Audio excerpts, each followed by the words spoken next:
Hello everyone, I'm Dr. Shruti Reddy, gynecologist and infertility specialist, Treatment Range Hospital, Kukatpalli. ఈ రోజు మనం gestational diabetes గురించి మాట్లాడతాం.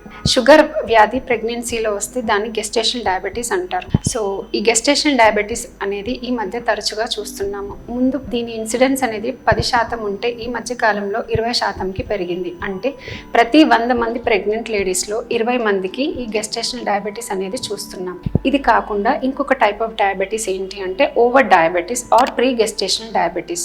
ఈ ప్రీ గెస్టేషనల్ డయాబెటీస్ ఏంటి అంటే ప్రెగ్నెన్సీ ముందు డయాబెటీస్ ఉండి ప్రెగ్నెన్సీలో కూడా కంటిన్యూ అవుతే దాన్ని pre gestational diabetes or overt diabetes అంటారు. Coming to gestational diabetes. ఈ గెస్టేషనల్ డయాబెటీస్ అనేది 5 నెలల తర్వాత లేదా 20 వారాల తర్వాత ఎందుకు వస్తుంది?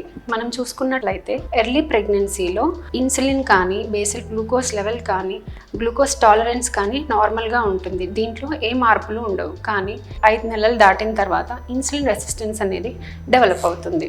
సో ఈ ఇన్సులిన్ రెసిస్టెన్స్ అనేది ఎందుకు డెవలప్ అవుతుంది? ప్రెగ్నెన్సీలో మాయా అనేది కొన్ని హార్మోన్స్ సెక్రెట్ చేస్తుంది. Like human placental lactogen, oestrogen, progesterone and cortisol. So ఈ హార్మోన్స్ అనేది ఇన్సులిన్ యాక్షన్ని అపోజ్ చేస్తుంది. అంటే ఇన్సులిన్కి వ్యతిరేకంగా పనిచేయడం వల్ల ఇన్సులిన్ రెసిస్టెన్స్ అనేది డెవలప్ అవుతుంది. కానీ ఈ గెస్టేషనల్ డయాబెటీస్ అనేది అందరికీ ఎందుకు రాదు అంటే నార్మల్ ప్రెగ్నెంట్ ఉమెన్ వీళ్ళు ఏం చేస్తారంటే ఈ ఇన్సులిన్ రెసిస్టెన్స్ని కాంపెన్సేట్ చేయడానికి వాళ్ళలో ఉన్న ప్యాంక్రియాస్ అనే గ్రంథి బీటా సెల్స్ని వాటి నెంబర్ని ఇంక్రీజ్ చేసి ఈ ఇన్సులిన్ రెసిస్టెన్స్ అనేది ఓవర్కమ్ చేస్తుంది. కానీ కొంతమంది ఎవరికైతే రిస్క్ ఫ్యాక్టర్స్ ఉంటాయో లైక్ ఒబిసిటీ అంటే స్థూలకాయం, ఫ్యామిలీ హిస్టరీ అంటే మదర్కి కానీ ఫాదర్కి కానీ వాళ్ళ సిబ్లింగ్స్లో ఎవరికైనా డయాబెటీస్ ఉన్నా లేకపోతే జన్యుపరమైన సమస్యలు ఏమైనా ఉన్నా వీళ్ళు మాత్రం ఈ కాంపెన్సేషన్ అనేది ఉండదు. అంటే ఇన్సులిన్ రెసిస్టెన్స్ అనేది ఓవర్కమ్ చేయలేక వీళ్ళు గెస్టేషనల్ డయాబెటీస్ డెవలప్ చేయడానికి చాలా రిస్క్లో ఉంటారు.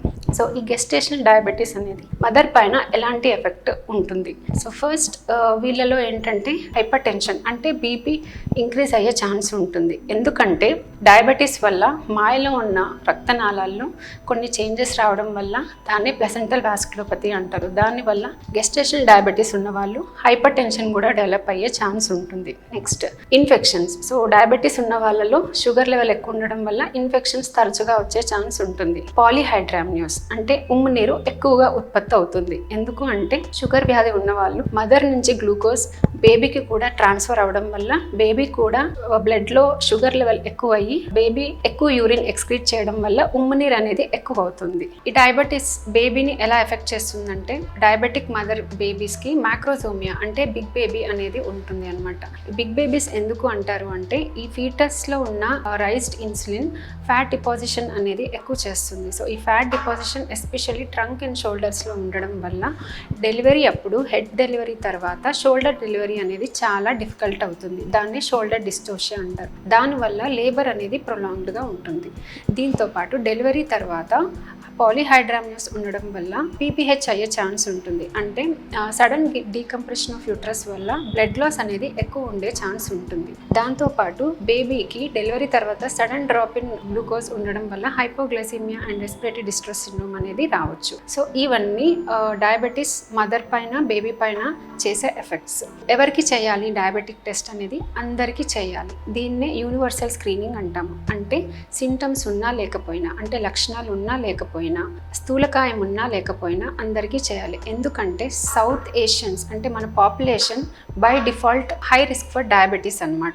ఈ స్క్రీనింగ్ టెస్ట్ అనేది ప్రతి ప్రెగ్నెంట్ లేడీకి చేయాల్సి ఉంటుంది. వీళ్ళలో ఏ టెస్ట్ చేస్తాము? డిప్సీ అనే group diabetes in pregnancy study group of India వాళ్ళు ఒక టెస్ట్ రికమెండ్ చేశారు. ఇదేంటి అంటే irrespective of meal and time అంటే ప్రెగ్నెంట్ లేడీ తను మీల్ ఏ టైంలో తీసుకున్నా ఎంత క్వాంటిటీలో తీసుకున్నా దానికి సంబంధం లేకుండా తన క్లినిక్కి రాగానే ఒక 75 grams ఆఫ్ గ్లూకోజ్ తనకిచ్చి ఒక 2 hours తర్వాత బ్లడ్ శాంపిల్ తీసి బ్లడ్ గ్లూకోజ్ మెజర్ చేస్తాము. ఒకవేళ ఆ బ్లడ్ గ్లూకోజ్ లెవెల్ 2 hours తర్వాత 140 mg/dL కన్నా ఎక్కువ ఉంటే వాళ్ళని గెస్టేషనల్ డయాబెటీస్ మిలిటస్ అని లేబుల్ చేస్తాం.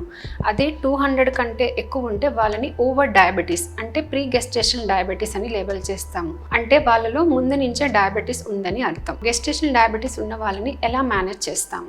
సో ఈ మేనేజ్మెంట్ అనేది మల్టీ డిసిప్లినరీ అప్రోచ్ అంటాం. అంటే it has a team of obstetricians, dietician, endocrinologist and foetal medicine specialist.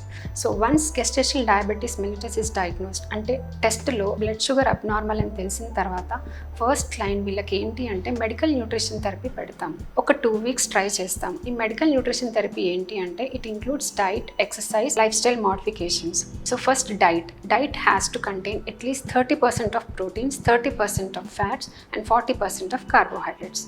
And exercise, pregnant women at least ఒక 30 to 40 minutes per day walking కానీ upper body exercises కానీ చేయాలి. And దీంతో పాటు లైఫ్ స్టైల్ మోడిఫికేషన్స్. ఇలా చేసుకుంటూ target blood glucose level reach అయితే ఇదే medical nutrition therapy foetus mature అయ్యేంత వరకు చూసి తర్వాత డెలివరీ ప్లాన్ చేస్తాం. ఒకవేళ target blood glucose level medical న్యూట్రిషన్తో రీచ్ అవ్వలేదు అనుకుంటే వీళ్ళకి ట్యాబ్లెట్స్ కానీ ఇన్సులిన్ ఇంజెక్షన్స్ అనేది స్టార్ట్ చేస్తాం. సో వీళ్ళలో డెలివరీ అనేది ఎప్పుడు ప్లాన్ చేయాలి?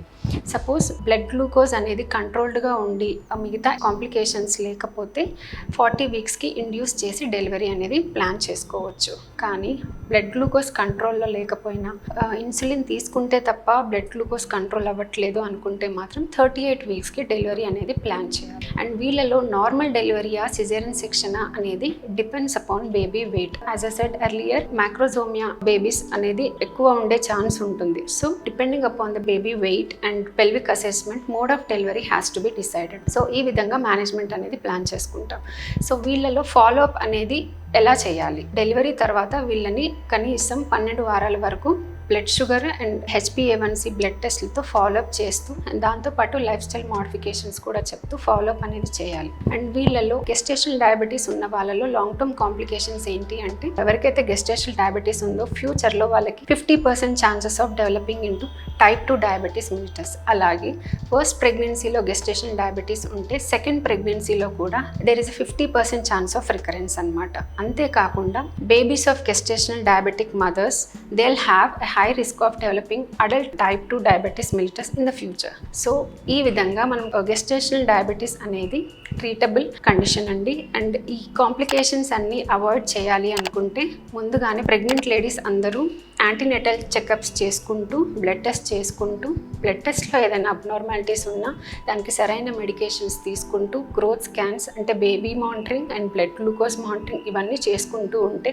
తల్లికి బిడ్డకి ఎలాంటి కాంప్లికేషన్స్ రాకుండా మనం జాగ్రత్తలు తీసుకోవచ్చు. Thank you.